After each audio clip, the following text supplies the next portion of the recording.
Magandang araw mga kaibigan. Pabigyan natin ngayon ng reaction opinion itong post ng ABS-CBN News 6 minutes ago tungkol sa pahayag ni Senator Amy doon sa kumakalat na balita na mayroon ng resolution na na-file sa Senado para ma-dismiss ang impeachment case ni VP Sara.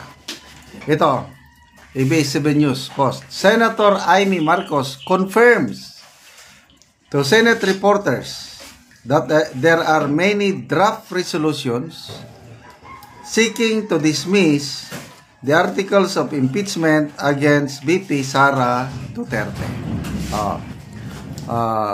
Naunang na-report, ako nag-vlog na ako kanina, Daily Tribune, na meron ang draft. So, marami palang draft resolution. Sabi ni Senator Amy, one of the many drafts na iba-iba ang pakay. Parang pangatlo yan sa nakita ko. Maraming versions. Lahat ay naghahanap ng pinakamabisa at pinakanaayon sa batas na solusyon, yung walang butas. Senate officials, however, maintain nothing has been filed yet. Senator Marcos maintained nothing is final. Okay.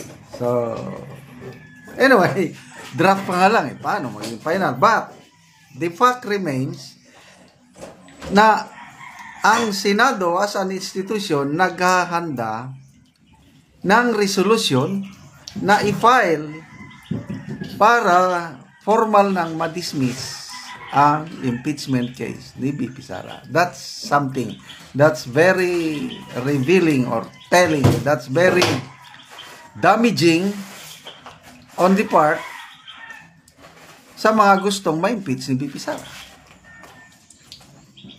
So, kanina may reaksyon si Senator Hontiveros tungkol nito, kailang hindi ko masyadong napanood. Sigurado magsasalita, abangan natin. Dahil katatapos lang niyang nag-privilege speech noong June 2. So ngayon, June 4, mayroon ng hinahandang resolusyon. So, makikita natin na ang sentimento ng majority of the senators ay dismiss. Siguro, mayroon ding ayaw. Sino bang nakikita kong aayaw niya na? Ayan, Hontiveros. Pimentel. Ayaw. Sino pa? Parang wala na akong... Kasi, lumalabas ngayon na pati si Senate President Escudero, just go on. Baka may blessing, may guidance, I don't know. Kaninong guidance. So, sa 20 lang sila, 23 senators, baka dalawa lang ang hindi pipirma. Kaya kawawa naman, grabe, nagbalitaktakan kahapon ba yun? Nagdebate sina Senate Majority Floor Leader, Senate Minority Leader Aquilino Pimentel and Senator Tolentino, nagbalitaktakan sila. Sinasabi ni Senator Pimentel na pwede na ipasa o i-cross over ang impeachment from 19th Congress to 28th. Tinanong siya ni Senator Tolentino. Parehas na abogado ito Although, mas mataas ang kalibre ni Pimentel dahil bar top notcher Sabi ni Senator Tolentino, mayroon bang nakasaad sa konstitusyon natin? 1935 na konstitusyon, 1973, 1987. Meron bang nakasaad doon na pwedeng i-cross over ang isang impeachment from one Congress to another? Ang sagot ni Senator Pimentel, wala. Ibig sabihin, talo siya. So, magbasa lang tayo sa mga comments kadali Comments.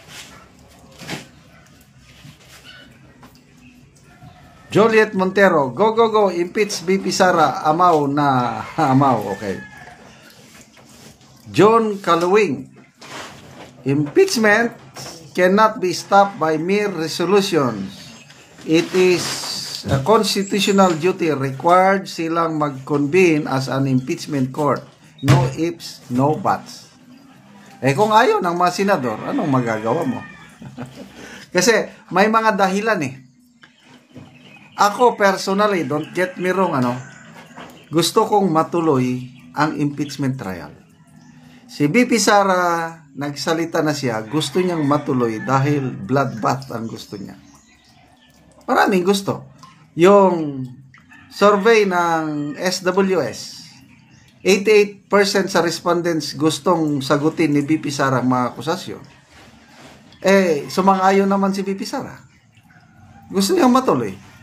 Ang problema, ang mga senador, sila yung judges, senator judges. Nasa kapangyarihan lang nila kung matuloy o hindi. Yun ang problema. 13 lang ang kailangan, majority lang ang kailangan. Pag nagkasundo yung 13, may 13 senators na pumirma na hindi matuloy, hindi na talaga matutuloy.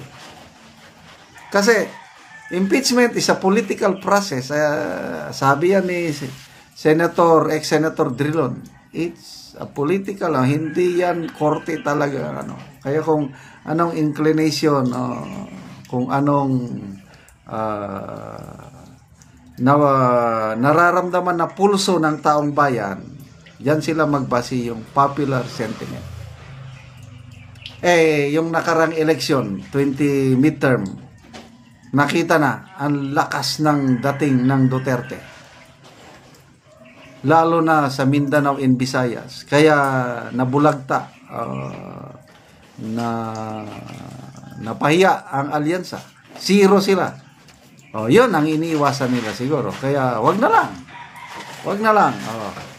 So si Speaker Martin Romualdez, na nung una is astig na astig, parang malambot na siya ngayon. Sabi niya, respetuhin daw natin ang desisyon ng mga senador. Which is, wala tayong magawa. Kahit gustuhin man nating magka-trial, kung ayaw ng mga senador, so, resolution. Kailan ma-finalize yung resolution? I don't know. Baka hanggang June 11 pa naman. Baka by that time, may final resolution niya. At goodbye. Impeachment. No more bloodbath. Kaya salamat mga kaibigan sa inyong pagsubaybay sa ating channel. Nakakatulong kayo ng malaki sa tribong Talandig ng Bukidnon. Dahil ang sweldo natin sa channel na ito is pantulong sa tribo. Meron tayong binibigay na livelihood assistance sa kanila. Nagpapatanim tayo ng saging lakatan.